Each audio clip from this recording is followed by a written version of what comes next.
Welcome to the Hemlock State Explorer. We're glad you're with us today. We are in York County, just south of Codorus Furnace, and we're going to a local rock outcropping overlook of the mighty Susquehanna, Scholes Rock. But before we do that, we were driving to one of the parking lots to Scholes Rock and found these fascinating old chimney ruins. I don't have much information on the history of this area. This just came up, but wanted to get a closer inspection of these ruins of a house, it looks like, and all that remains are these chimneys. There's another one down there that we'll check out. There are two of them. We are on River Farm Road, which is a no outlet road that leads to the parking lot that goes up to Scholes Rock at the Susquehanna Riverlands State Park, less than a mile from Codorus Furnace and near where the Codorus Creek flows into the mighty Susquehanna. But we wanted to come this way. There's actually an easier, closer way to Scholes Rock, but we wanted to come this way, one, to show you these ruins, and two, because this is a little bit more of a challenging hike. If you park at the Susquehanna Riverlands State Park parking lot, you can just walk right to Scholes Rock without climbing up the side of the hill. But we wanted a little bit more challenge today, a little bit of a hill climb. We're opting to start our journey at the parking lot of River Farm Road. So that was the first house, ruins of the house. Let's go check out this second ruin, which is really, it looks like just a chimney beyond this American holly tree. Here it is, the second chimney. Let's go take a look. So there would have been two floors here, a fireplace for that floor up there, and then a fireplace for presumably the ground floor. And here's the foundation of the house.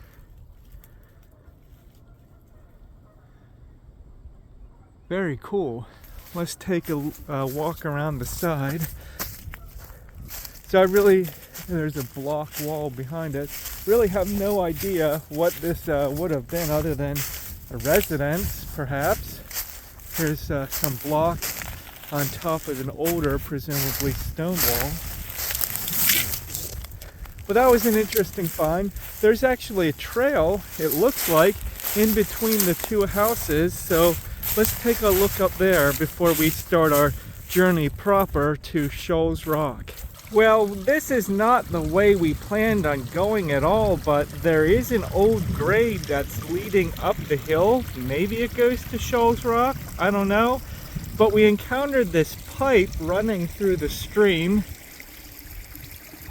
and it reminds me of the kind of pipes that you would see in western Pennsylvania that transported the oil during the oil boom. But we'll continue following this old grade up the hill and see where it goes. It's not marked on the map at all, but maybe it leads to the same place. But noting there's that pipe, I mentioned the pipes out in western Pennsylvania around Oil City and the surrounding areas. You find stuff like that all the time. Don't find it so much out here in the York County area, but I'd love to make it back out there to western Pennsylvania. And this is a bonus piece of information for you, a bit of fascinating history. The first commercially successful oil well in the entire world was actually drilled in 1859 right in northwestern Pennsylvania in Titusville by Colonel Edwin Drake. Now, when you think about the big players in the petroleum industry, you might not think of Pennsylvania, but it is strange and true that Pennsylvania was in fact the birthplace of the petroleum industry. And I'd love to share more with you about that when we get out there. It looks like some ruins or remains of a fire pit. We're still following this old grade, but it looks like it fizzles out, maybe? Let's go over these logs and see.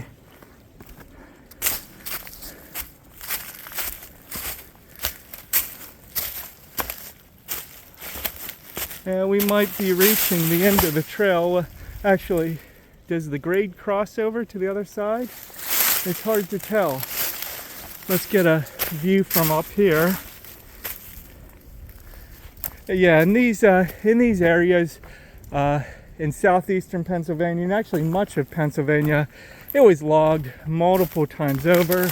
There was lots of coal mining and mining for other minerals, so you'll find these old grades out in the woods.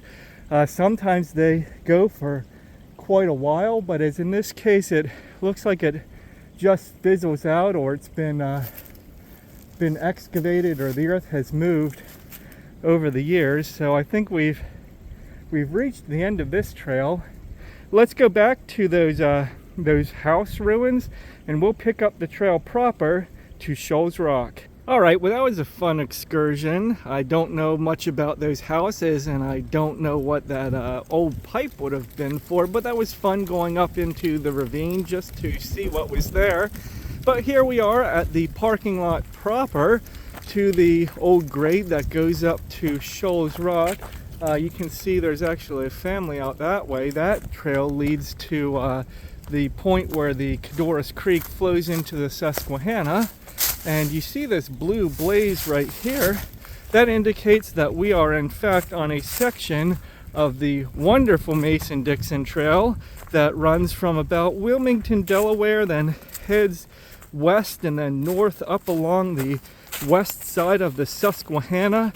And I believe it ends somewhere up around Harrisburg or Boiling Springs. I've never hiked the entire thing, but that is certainly on the to-do list for the future. But for now, we are going to have a nice, invigorating, peaceful uphill walk to the Plateau and then head to Scholes Rock. You won't want to miss it. And while we're walking and talking, I'd like to take this opportunity to ask you to please like this video, share it with your friends, share it with your enemies, share it with whoever, and also subscribe to this YouTube channel. And you can check out a catalog of all of our adventures with all the information you need to know, maps, stats, waypoints, to help you have the best adventure possible when you get out at hemlockstateexplorer.com. All right, we are at the top of the plateau. An interesting view. Look at that big sky above. Wow, glorious blue skies, puffy clouds on this late winter day. But we're up here at the plateau. Here is the road we hiked up from the Codorus Creek. It actually was a very easy walk. It was, being a road, easy terrain, and it wasn't too steep. But something interesting from this view, let me zoom in a bit. We can actually see 3 power plants.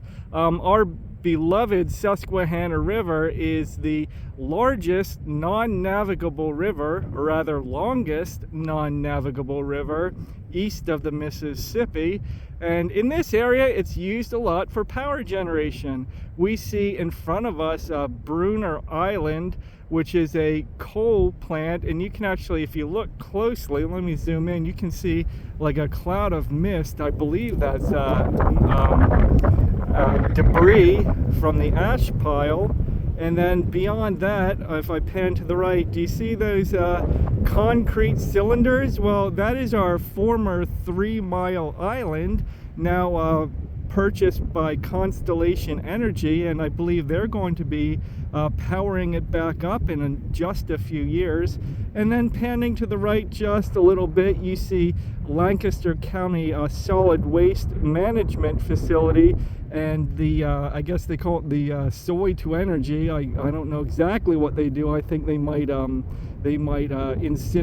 soybeans or soy oil or something like that. You can go to their website, I guess, and check out exactly what they do there if you're interested. But I know it is a waste to energy plant. But that's pretty interesting. Right in this shot right here, we have 3 power plants right along our mighty and beloved Susquehanna.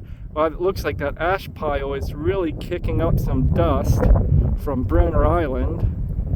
But at any rate, it's a nice, big sky view right here, and we are about to head on this trail. Well, before we do, let me just take a look back. So if you're not inclined to walk up the hill from the beautiful Codorus Creek, you can actually drive here. We are in Susquehanna Riverlands State Park, and you can just drive right to that parking lot via this gravel road. Not from the Codorus Creek end, that has a gate, but if you go to hemlockstateexplorer.com, we'll provide you a map and directions for how to get here if you just want to park and walk on top of the plateau to the wonderful Scholes Rock, if you're not interested in a invigorating but easy walk up the hill. And here we are already. After hiking through some light woods and some farm fields, we've arrived at Scholes Rock. The wind has really picked up. It was a very easy hike, less than a mile. I wasn't tracking the exact distance, but we'll provide that for you at hemlockstateexplorer.com. It's a big outcropping, looks like some side outcroppings. Let's take a look up here. Typically I'd be looking for snakes in the crevices, but I think it's still a bit cold and a bit early in the season. Wow, glorious. Look at this open up before us. I can't wait to get to the tippy top very edge and pan around for you. Here we are, our beloved and mighty Susquehanna. There's Scholes Mill Bridge, which is still a functioning railroad bridge. Right to our left, on the left side of the screen, you see an island. Between that island and Scholes Mill Bridge is where the Codorus Creek flows into the Susquehanna, and you can see some riffles. That's about in the area where the Codorus Creek meets the Susquehanna, but we'll zoom back out. There you go, there's Bruner Island. Glorious big sky. Whew. Now we're looking to the Lancaster County side. Some hills in the background, the flat plain of the Susquehanna. Well, actually, a lot of Lancaster County is flat. And then we see that anticline, that hill in the distance, and you can actually see Chickies Rock from here. Let me see if I can zoom in sufficiently. Some air traffic above. Yeah, you see that gap in the hill, what they call the anticline? That is, that's, zoom in a bit more, that is Chickies Rock to the left side of that gap. And it looks like there's the Armstrong flooring plant right there with all the steam coming out, and the town of Marietta just beyond that. But feast your eyes.